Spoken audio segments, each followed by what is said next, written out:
आज सुबह की बेला में एक नया विचार मेरे मन में आया कि मैं आप लोगों के साथ उस बात को कहूँ। एकांत भी बहुत ज़रूरी है साधक के लिए।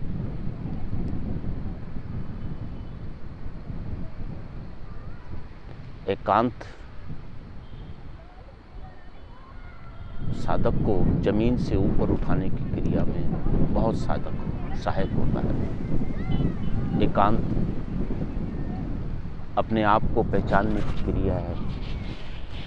अपने जीवन शैली, अपने कर्म भाव को अवलोकन कर साधना मार्ग में बढ़ने की कला है।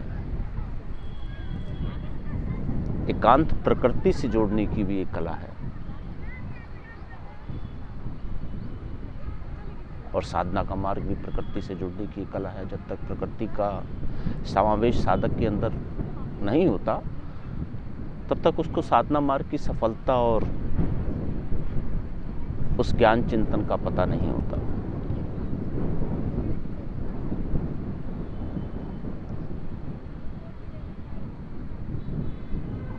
साधक को कभी एकांतवास भी करना चाहिए। अपने में खोना भी चाहिए।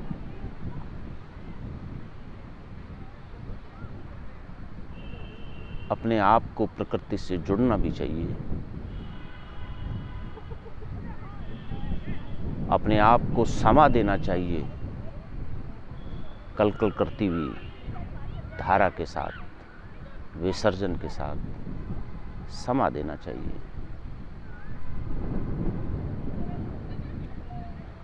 तभी वो आत्मपुंज के पास पहुंचने की क्रिया को संपन्न कर पाता है साधक। तभी वो किसी साधना मार्ग में जुड़ने की कला को संपन्न कर पाता है। एक श्रेष्ठतम साधक की एक कदम की एक पहचान है। एकांत की कड़ी को भी अपनी जीवन शैली में, अपने साधना कर्म में जोड़े।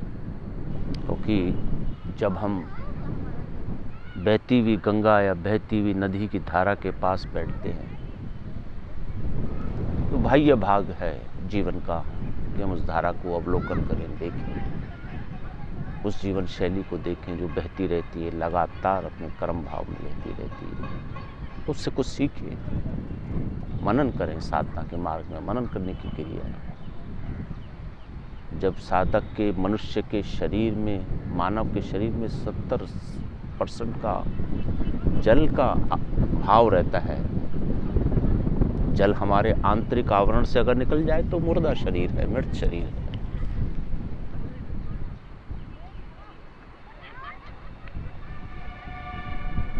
अगर हम उस बाह्य अवस्था के जल को एकांत में साधना मार्ग के साथ जोड़ दें और उस साधना मार्ग को आंतरिक जलाभिषेक के साथ जोड़ दें, अभिषेक कर दें, तब तो नदी किनारे या गंगा के किनारे बैठने का साधक का बड़ा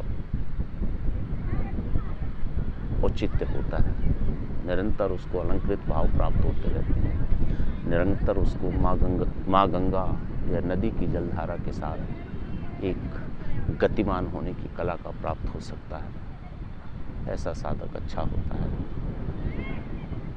समाभाव का भागी होता है और उसको एकांत भाव में बैठना ही चाहिए।